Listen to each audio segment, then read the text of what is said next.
Wesley back to Dennis, who finds Trenton Johnson. And Johnson's going streaking. Meet me on the quad if you want to join. Down the sidelines he goes, and South County back in it. Zan Corman, photographer to student athletes, friend to anyone he came in contact with, son to his mother and father. Gone too soon. So Saturday night, Zan went out with 3 friends. He was the driver. They were headed to a party. And when they got there, there were people on both sides of the road, and they could tell something was wrong. Walter Johnson alum Zan Corman was building a name for himself as a top photojournalist. I found his work was just really, really good. Before his life was taken away. Man, that was a really tough night. It took time for Zan to find his way during high school. He was lost a lot of the time. Until he picked up a camera, and photography brought his whole world into focus. His senior year, the team was amazing, and one of his photos ended up in the Washington Post. Through the years, he would hone and develop that talent. He was photographing all the top players. Starting with high school student athletes. He was at damn near every one of my games. Before growing his stature to capture the biggest moments and the biggest figures of his time. And I feel like Zan mastered it. No matter how much acclaim he received though, Zan remained down to earth. He was my biggest inspiration, and he also was somebody who allowed me to find my passion. Which added to the heartbreak felt throughout the community when Zan was murdered in a random act of gun violence. At first, I was empty. I still feel empty. It still hits me every single time. Corman and his friends were arriving at a house party in Upper Marlboro when a fracas unfolded.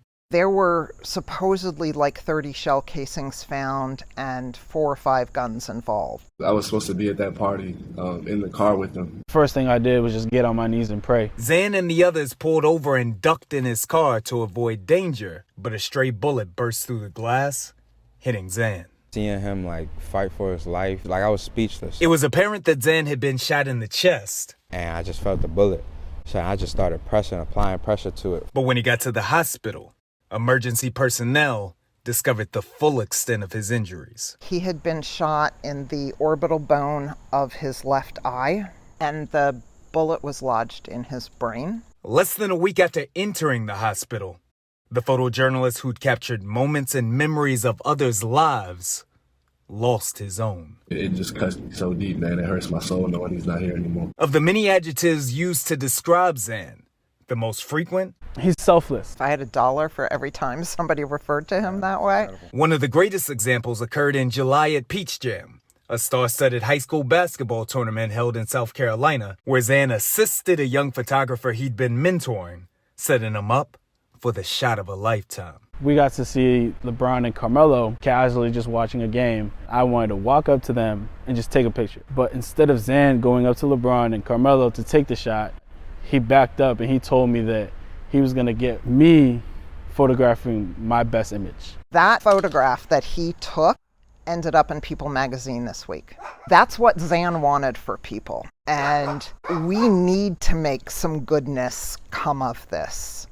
In that spirit, his mother and father have created a fund so that his legacy can live on. That fund will be used to support scholarships in photojournalism, in social justice, which was an important cause of Zan's, a scholarship hopefully at Butler University where Zan was a rising junior, and to support the Living Legacy Foundation that facilitated his organ donation.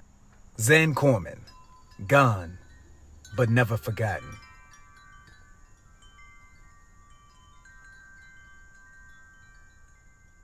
What a powerful story. That young man seemed to have an impact on just about... Highland Springs lost that heartbreaker during the spring, looking for some get back, but the Bulldogs were locked and loaded. First quarter, after picking up a 4th down, hero of that spring game, Jacob Thomas, takes a licking and keeps on ticking. Looked off defenders to link up with Colton Hinton. Christmas cometh early in Ashburn. This is South County visiting the Robinson Rams. These two played an epic playoff game during the spring. There's no way this one could be better, right? If you run back the tape, one of us chose Robinson to win this one. I ain't saying no names, but his initials were Chad Ricardo.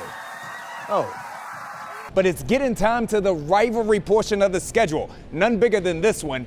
2 schools separated by less than 10 miles, 2 teams with championship aspirations, 1 rivalry with statewide ramifications.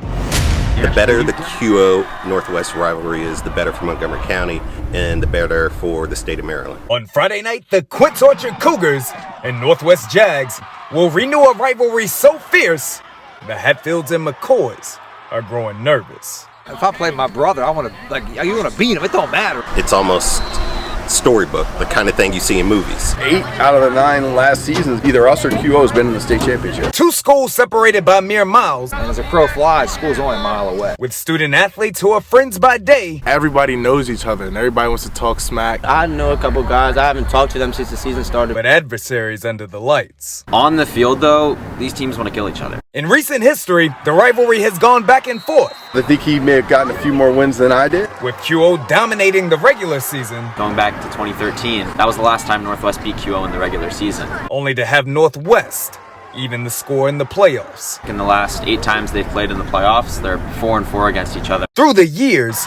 the Cougars have assumed the role of perceived media darling. I mean, I don't know if that's true. Maybe stars and recruits. Those flashy players, chop a top 25 player in the country. While the Jags, despite winning states in 2013 and 14, are often regarded as the county's proverbial stepchild. It's no secret Quince Orchard's the most consistent program in the state. I think being the underdog is fun. Play with a little chip on their shoulder. Maybe play a little harder, hit a little harder, run a little faster. This year, the rivalry has a new wave of heat as QO alum Travis Hawkins settles into his role as Northwest's leading man. Me always bleeding red and black. I bleed black and silver now, so. Though the coaching relationships have generally been that of mutual respect. He's a tremendous coach. Both those guys are obviously, good coaches. A past perceived slight by his alma mater has added fuel to Hawkins and the Jags' fire. I interviewed over there. The vibes weren't what I expected. He was offered a job and he didn't accept the position he was offered. I expected to come back and be welcomed with open arms, and that wasn't the case.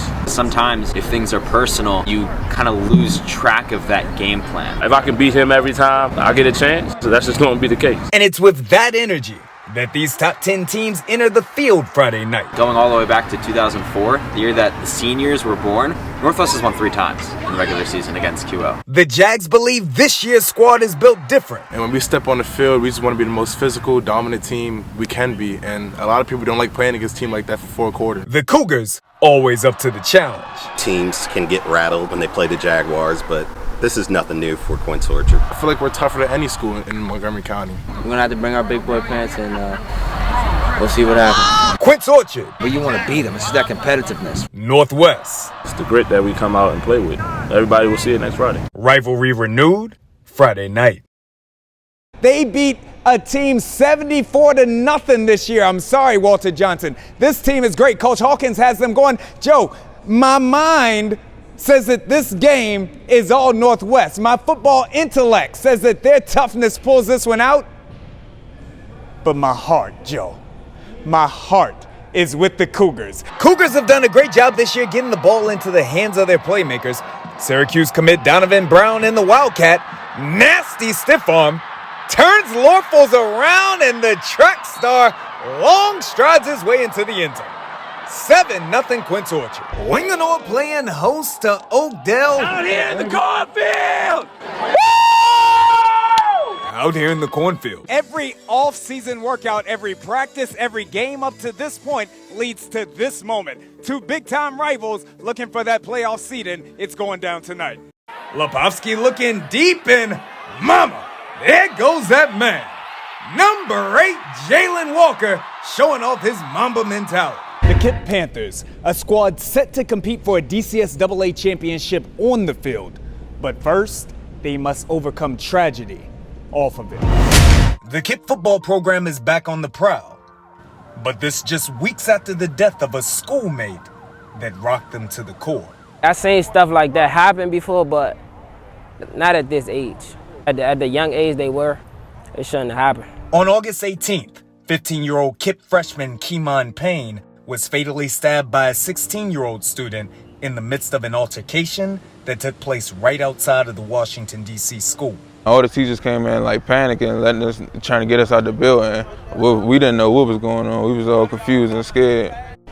You're right, Joe Ball. If it's a 50-50 game, I'm going with Coach T and Gonzaga. They go on the road and knock off McDonough. This DeMatha team, the offense is picking up. The defense has been playing spectacular all season long. The St. John's Cadets, we visited with this team. Coach Pat Ward had them on a mission to not only win games, but to ultimately compete for a WCAC championship. I'm excited right now. Second quarter now, 0-0. Impressive freshman Denzel Gardner. He's got time to go up top. Penn State commit KJ Winston. What future is to mumble rap, Winston is to the Stags offense. We are home to some of the most prevalent and most dominant girls sports in the country. But my question for us here is, are we doing enough to cover and to promote female athletics here in the DMV? Number 1 seeded Sidwell playing host to 5 seeded St. John's. But don't let that number fool you, bro. The Johnnies had an outstanding season, entering this match with a combined record of 14-2-1, WCAC champs. There are a group of young ladies who play soccer at Georgetown Visitation. Beyond excelling in the classroom, Joe, these young ladies raised over $500,000 to help save lives. A lot has been given to them. And a lot is expected from them. You guys ready? The nation's number 1 point guard in the class of 2022 holds myriad offers from top schools, but broke those down to a starting 5 of Duke, Stanford, UCLA, UConn, and Arizona. All amazing programs, all championship contenders, but on November 4th, the 5-star announced she'll be attending